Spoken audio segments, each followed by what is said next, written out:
Pastor Van had asked James to speak a while ago, and some with the way the Lord is going. So let's start him off at the end, at the beginning of the end of the year. That way we can just go full throttle. And I called James yesterday. We talked for like 2.5 hours. We were on the phone for a long time. But anyway, what he has to say to you guys, I know it's going to be powerful. And today is actually the first day of what is to come in his life, because we're talking about some stuff, and the Lord had placed them on my heart, and actually it's something, a work in progress, that I didn't know that you might be seeing him in some of your schools. You're going to be going around some of the schools pretty soon.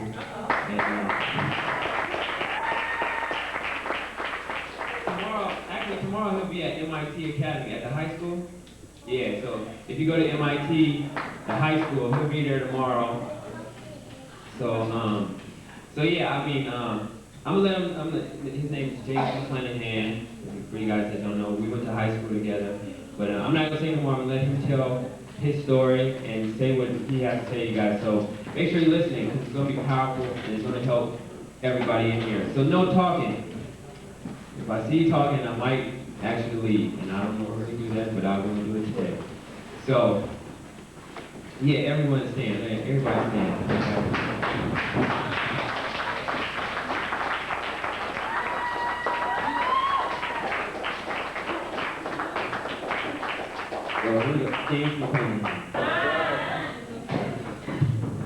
If God is good, give your neighbor a high five.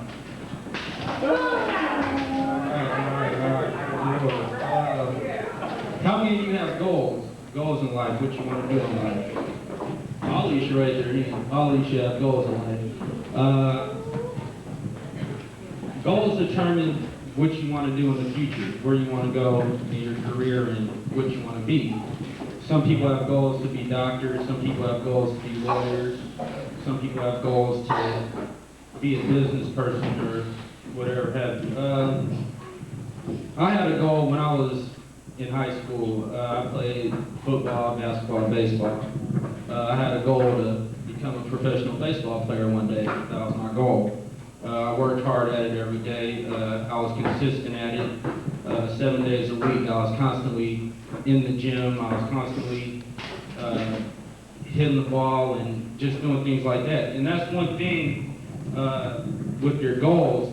You have to be consistent at it. You can't. It's not going to come overnight. It's going to take time. You have to work for it. You can't try it 1 or 2 weeks and see you have no type of improvement and just give up on your goals. You have to be consistent at what you do, and you have to want it. You have to be determined. I was determined to play baseball. That was my thing. Outside of school, I got okay grades, good enough to play, but I probably could have did a whole lot better in the classroom. In '97 of October, I just started at Vallejo High my sophomore year, and I was in an auto accident right here by Marine World. I was thrown from the car. I didn't have on my seatbelt, first of all. I was thrown from the car. The car landed on top of me. It crushed my spinal cord. I had a head injury. I was airlifted to John Muir Hospital in Walnut Creek, where they had me in intensive care for maybe a month or so. They discharged me and moved me over here to Kaiser in Vallejo, where I started my physical therapy and my rehab. Doctors gave me a lot of negative feedback, saying that I wouldn't walk again and just get used to the chair and maybe take up activities pertaining to the chair. I had other goals in mind, though. My goal from the time of the accident, I knew that I wouldn't let this situation hinder me in any type of way.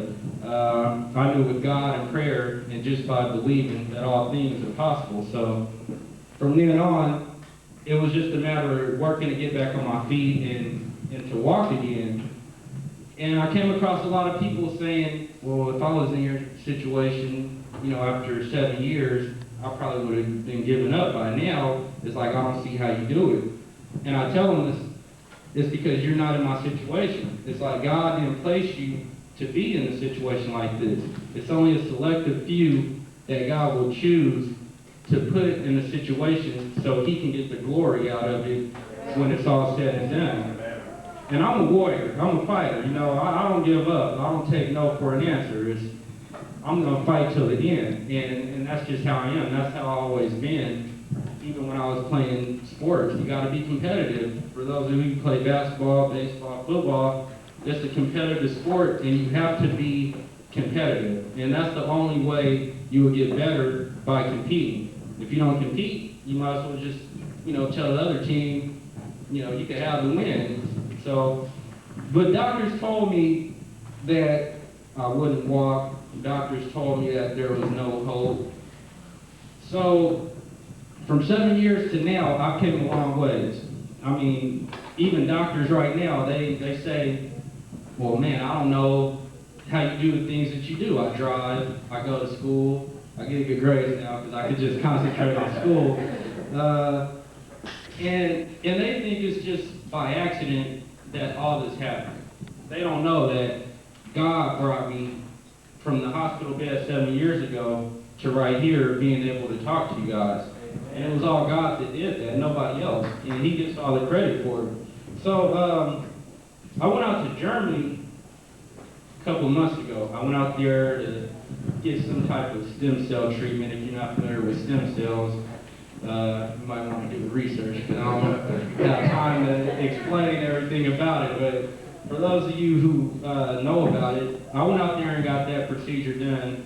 And I was talking to Kevin yesterday on the phone, and I was saying, I went out there for a reason. God led me out there to go for a reason. I didn't go out there for nothing.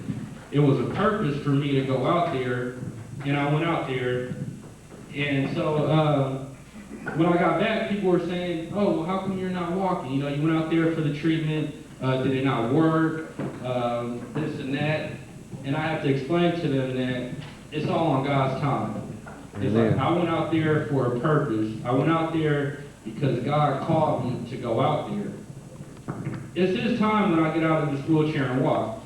I know that I'm going to walk again. I have faith and I believe that I will walk again, and sooner than later, sooner than what people may think. And one thing, when you reach for your goals and you try to accomplish things in life, you're going to have negative people that's going to tell you negative things because they don't see it how you see it. It may be your friends, it may be your family members, maybe your own parents. And if you want to achieve something in life and you have a goal and you set your mind to do it, you can do it regardless of what anybody has to say. You just go to God, and God will lead you to whatever you want to do in life. You could be whatever you want to be in life. And I still have that goal. I still have that goal to get out there and play baseball again. I still have it. It's in my heart. And the accident didn't affect that goal to just disappear. It's like most people, after something goes wrong, then they say, well, maybe that wasn't for me, so I'm going to try something different. And those are the people, because when you waver like that and you're not in a set position, it's like God can't move on your behalf because you don't even know what direction you want to go in. If you don't know, God can't help you. So God, He's just been doing tremendous things in my life and in my family's lives. And all of you here, all of you have goals in what you want to achieve in life.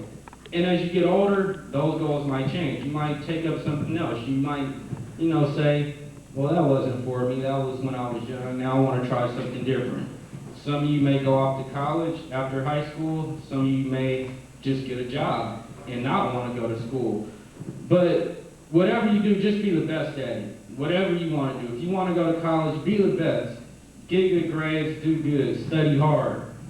If you want to get a job, then get a job. But when you take that job, be the best at that job. Because you may start off at a low position, but if you be the best at it, eventually as time goes on, you will move up and elevate to a higher level. And that's just the main thing. The main thing is and sometimes you may have to write your goals down on paper, I do it all the time. I still do it now. I'm 22 years old, and I still write my goals down to remind myself, and I can see what I'm striving for. If I don't write it down, if I don't look at it, and it's just in my head, it's like I can't see the big picture of it. And it's like constantly, I speak to myself. And some of us, that's what we have to do. We have to motivate ourselves, because sometimes people aren't going to motivate us. We have to pat ourselves on the back and say, we're doing a good job. And that's what you have to do, because if you don't do that, and you give in to people that, you could use the word hating on you. Anybody been hated on before? Try to get at somebody and been hated on. Yeah, I mean, it's like, man, people will hate on you. It's like some people don't want to see you prosper. If they're not flourishing, if they're not prospering, they don't want to see you go to that next level. They want to keep you where they're at. And you have to stay away from that. And it all depends on who you choose as your friends. You have some friends that may smile in your face and take your girlfriend the next week, but they were supposed to be your friend, right? You have some people that say that they're your friends, but if you needed them, if you needed to talk to them, if you needed to give them a call, and you really need them to listen to you, would they be there to listen? A good friend will be there to listen for you, right? No matter what you're going through. A bad friend will say, "Oh, I'm asleep. Call me in the morning," or I'll catch up with you later. That's a bad friend. And during my time and me being in this situation, I've come to know my real friends and my true friends. It's like some people feel that they might not have time for me because it's like, oh, well, he might slow the process down. We don't have time to take his wheelchair apart and put it in the car. We gotta go. And it's like, okay, you do what you gotta do. But when I'm out of this wheelchair and when I'm up walking again, are you gonna be the same person to call me and act like nothing ever happened and want to hang out and do this together? And it's like, but that's how the world is, though. That's how some people are. But yeah, I just believe that God has placed me here to talk to you guys for a reason, and to give you words of encouragement and just motivate you in whatever area you want to go in your life. And the next time, I told Pastor Van, this won't be the last time that I'm up here to speak to you guys.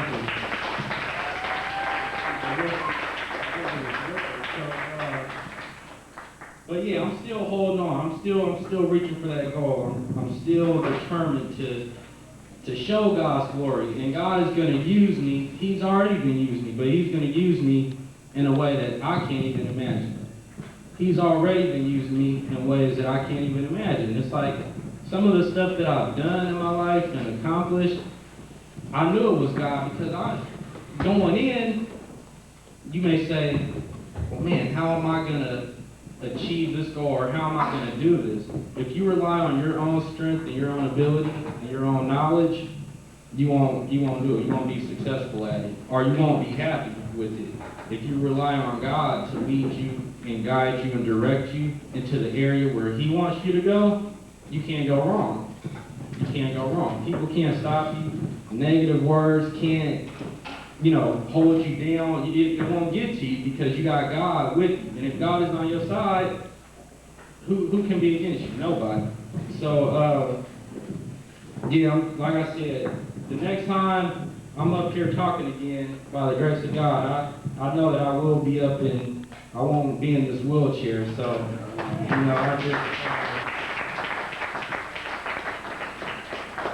don't want to talk y'all ear off. So, but yeah, like I said, just stay encouraged, stay motivated, write your goals down on paper, and just stand on that. Whatever you want to do, whatever you want to be in life, you can be it. You can do anything. And Michael over here, his dad told me that I was like a mentor to him. Like, he looked up to me, and that was a blessing in itself. And I know that his situation right there, he won't be in that chair either for the rest of his life. He'll get up there and, when people see him also. And just motivate him. When you see him, just, give him words of encouragement. Just let him know that don't, like Pastor Nutt said, don't look at the chair. See him walking, see him running, see him, doing all the things that he was doing before he was in the chair. Because it's like the God that we serve is more than able to get him up out of that chair, and myself too.